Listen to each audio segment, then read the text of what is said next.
And that's good. But what's more important, and what makes our relationship with God very, very special, is his commitment to us. He promised that he's never going to leave us. He promised that he's never going to forsake us. He promised that one day he's going to take us from this life, but even then we're still going to live with him forever in heaven. And do you think he'll ever break his commitment? No. He never does. When he makes a promise, it's good. And we know, because he did something for us that guarantees us that we're going to live with him forever in heaven. You know what that is, right? Yeah, because you think about one thing that might separate us from God, our mistakes, our sins. He took those away by dying on the cross. And he promises because he did that, we are going to be his forever. That's something we want to remember. God's commitment to us so that we commit ourselves to him. Okay? Make sense? All right, let's hold our hands where we're going to pray for his help. Dear Jesus, we thank you for the commitment that you've shown to us. That you will never leave us, and how you've done everything so that we can be yours forever. Help us now to commit our lives to you, to think of you first, always, to listen to you, to obey you, to love you. We ask this in Jesus' name. All right, thanks for coming up. You can go sit with your families. We will continue by singing verses 4 and 5.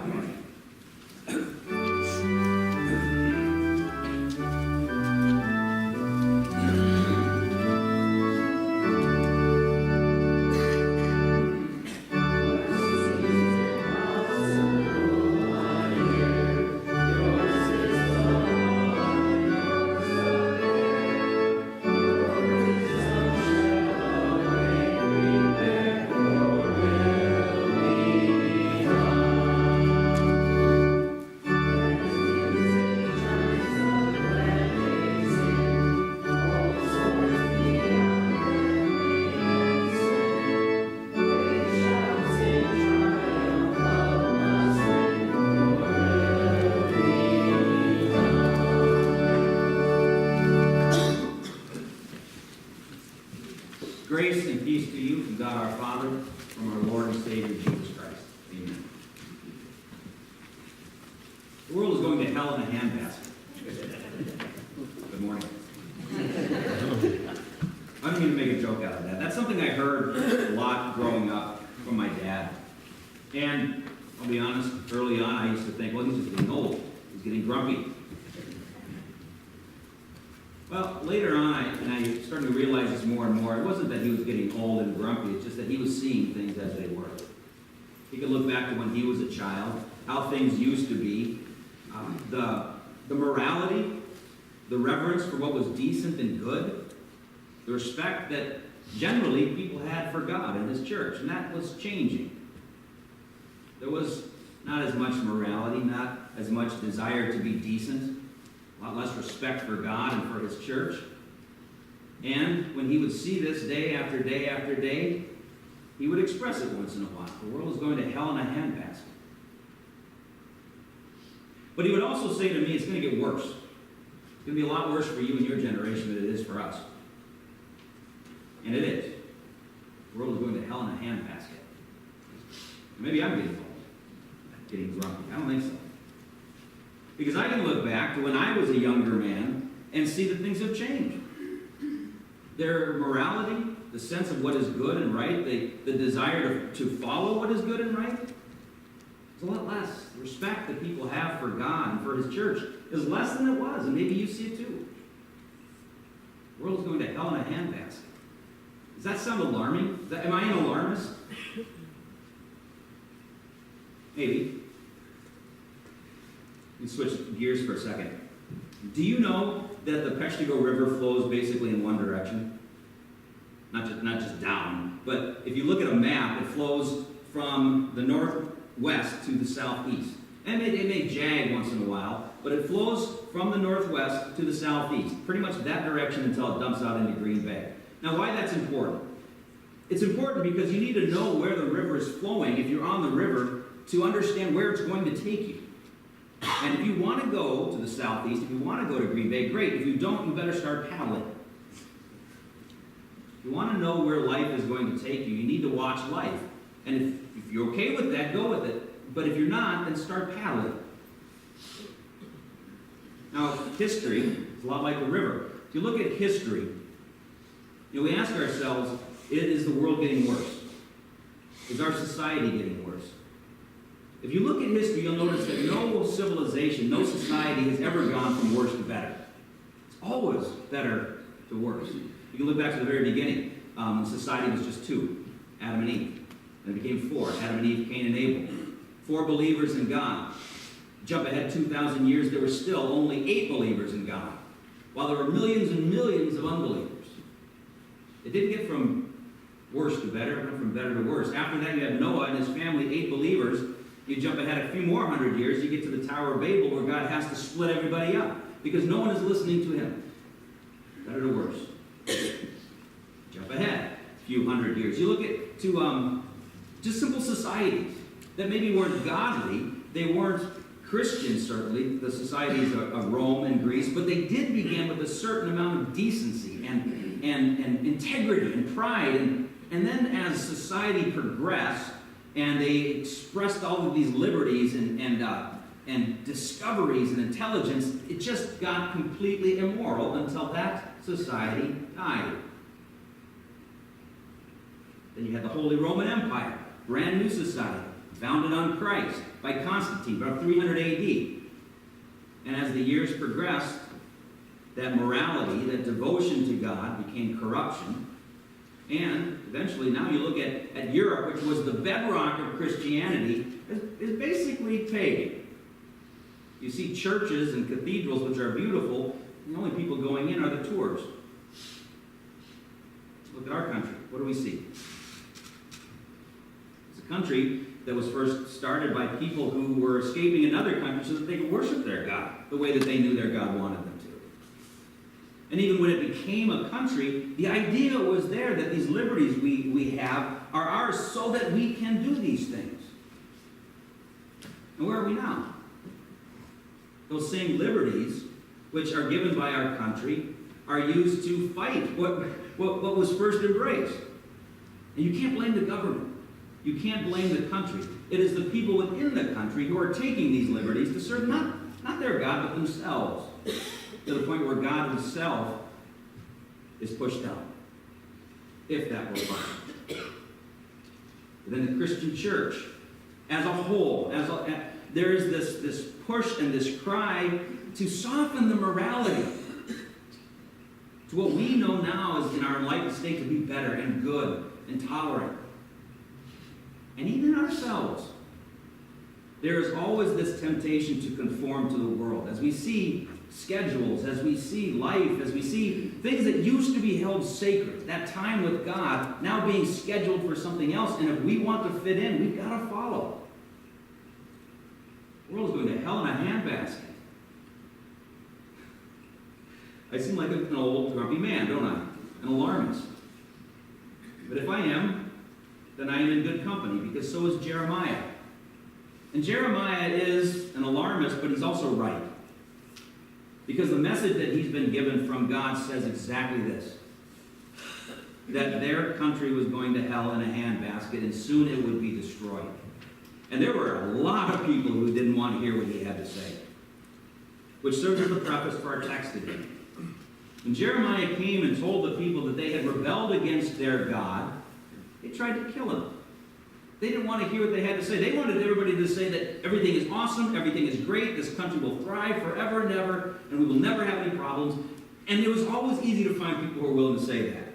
That didn't make it true. And so Jeremiah condemned them, always holding out. That forgiveness of God was always there for people who would recognize it.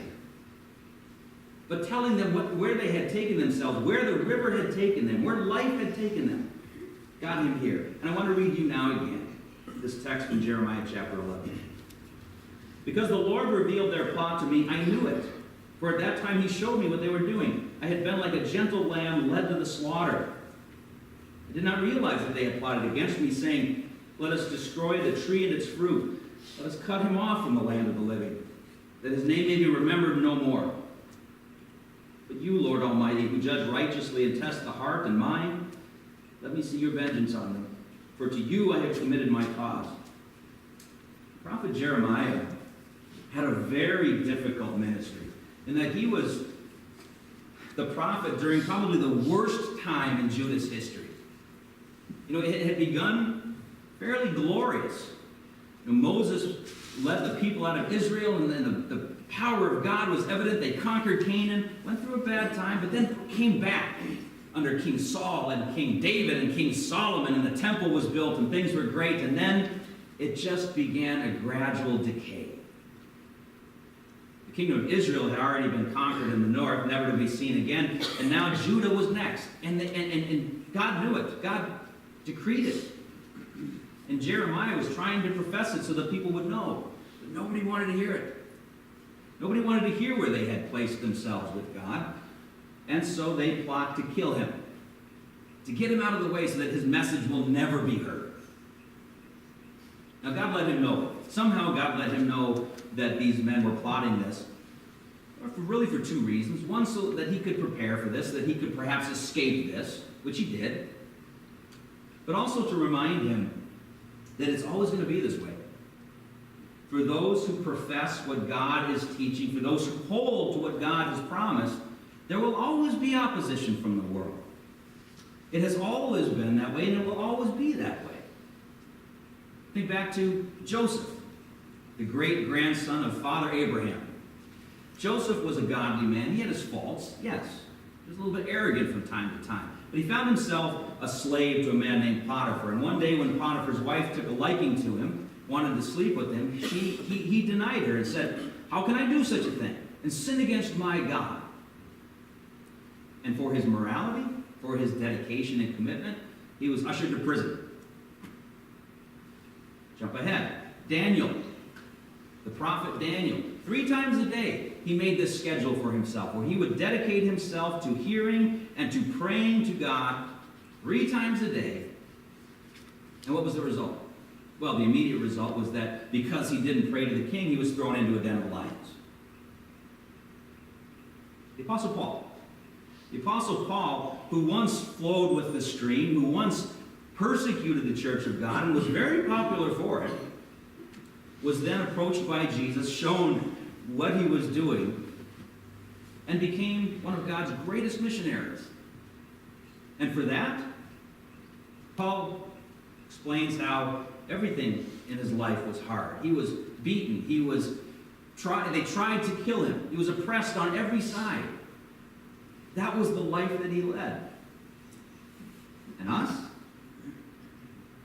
Jesus promises that it will be the same way for us too. If they hate me, he says, they will hate you as well. It's going to be hard. The life that we live is not going to get easier. If you look at history and you look at our lives, you realize things are going to get worse. Next generation, it's going to be even harder to do. So what do you do? Commit your way to the Lord. Because only in him is there security. The world is going to be hard. Am I alarmist? Maybe I am. But then so is Jeremiah. So is Joseph. So is Daniel and Paul. So is Jesus. He says this in... Find it. He says this in the book of Matthew. Matthew chapter 24. He says, "Because of the increase of wickedness, the love of most will grow cold. But he who stands firm to the end will be saved." Jesus says the way society runs, and it's not just our country, it's mankind. The way society runs, things will get worse and worse and worse and worse. But whoever stands firm, who paddles against the stream, who dedicates their lives to God, they will be saved. And it's why Jeremiah dedicated his life to God. You look at what his prayer was, and it's very interesting how he prays this. His prayer is this: "You, Lord Almighty, who judge righteously and test the heart and mind, let me see your vengeance on them. For to you I have committed my cause." First of all, know this. Recognize he doesn't pray for himself. Get me out of this. Make more people love me. He prays that God be vindicated. Let your vengeance be upon them. Now, also understand, this is not hate. He doesn't want God's punishment to fall upon them. But what are these people doing? These people, in trying to silence him, are trying to silence God. And Jeremiah is praying that God never be silenced. Bring your righteousness, your judgment upon them, so that your voice might be heard. Their desire was to cut him off, and with him, his message, that he may never be heard. Well, what was God's answer? Did Jeremiah survive? Well, that's really not the point. The point is, 3,000 years ago, or 3,000 years later, whose name do we remember? We don't remember the names of any of those people who opposed him, but we remember Jeremiah. More importantly, we remember his message. His message is that sin is condemned, but we have one who has come, or in his case will come. One who would come to redeem his people, one who would come to forgive his people, and establish for them a kingdom that would never end. That was his message, and that survived. And it moved from Judah to Israel to the rest of the world, and moved to us. That's what God has given us. And that's why Jeremiah was committed. Now, life was still hard for him. Later on, some other opponents of him convinced the king to throw him in a well, to kill him. They threw him in a muddy well, and as the days went by, and he sank deeper and deeper and deeper into that well, eventually he got out. He remained committed. Because even though the mud rose and the walls probably closed in, he could look up. And he knew where his kingdom was. His kingdom was with his God, and no one could take that. So it's true of all the prophets. And Daniel, for instance, was given a great vision. Actually, his king, Nebuchadnezzar, was given the vision, but Daniel was the one who was able to share it with us. In Daniel chapter 2, he is given this vision of this statue, a statue representing the different kingdoms of the earth, and how eventually all of those kingdoms would fall, but one kingdom would rise. In the time of those later kings, the God of heaven will set up a kingdom that will never be destroyed, nor will it be left to another people. It will crush all those kingdoms and bring them to an end, but it itself will endure forever. The kingdom that would come, the kingdom of Christ. All kingdoms will fall. That's the way of history. But the kingdom of Christ, established in his blood, the forgiveness that that kingdom has brought to us will never end. It will last for eternity. And that should be our mantra. The world is going to hell in a handbasket. That might be true. But what is absolutely true is that God's kingdom will never end. Our kingdom will never end. And that is why we stand committed. Because God has committed himself to us. Life will be hard. Because of who you are, life will be hard. But we commit ourselves to God. Because only in his hands we find security. Only in his hands are there life. We commit ourselves to God because he has committed himself to us. And his kingdom, our kingdom, will never end. Amen. And now may that peace of God, which transcends all human understanding, guard and keep your hearts and minds through faith in Christ Jesus. Amen.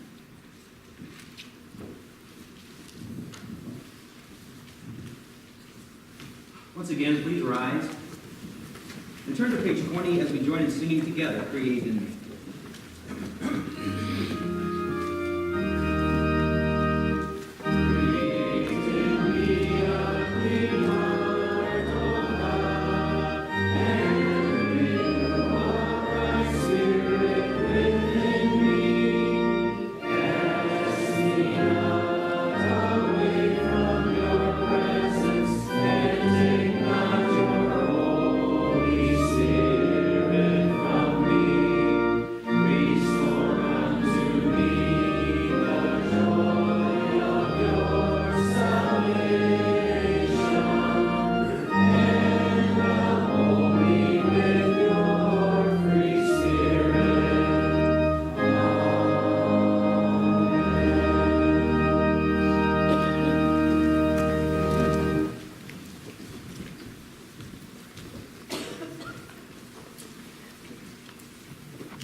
in heaven, as you have so richly blessed the work of our hands, we now ask you to receive the fruit of our hearts. In the name of Jesus, amen.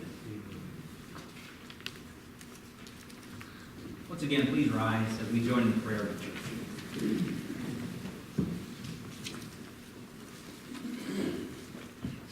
Father in heaven, we thank you for all of the blessings that you give us in life, for all of the joys that you allow us to experience as members of your family, as family together. We thank you for the commitment that you have inspired in John and Julie Littleton yesterday in their wedding. We thank you for committing them to one another. We ask that you strengthen their marriage, that you guide them, that you show them your love, that they may show that to one another the rest of their life. We ask that you give us commitment to one another, as family, as friends, to show love that you have shown to us. Above all, we ask that you increase our commitment to you, reminded always of your promises to us. We ask you to hold those promises, to keep those promises, to love us, to hold us, to forgive us, and to help us. So many people suffer physically, spiritually, emotionally. We ask that you give the comfort, the support, and the strength that we need. We ask that you heal those who are sick, if it is your will. But comfort them with the knowledge that you will never leave them, and your plan for them is perfect. We ask that those who suffer emotionally find the comfort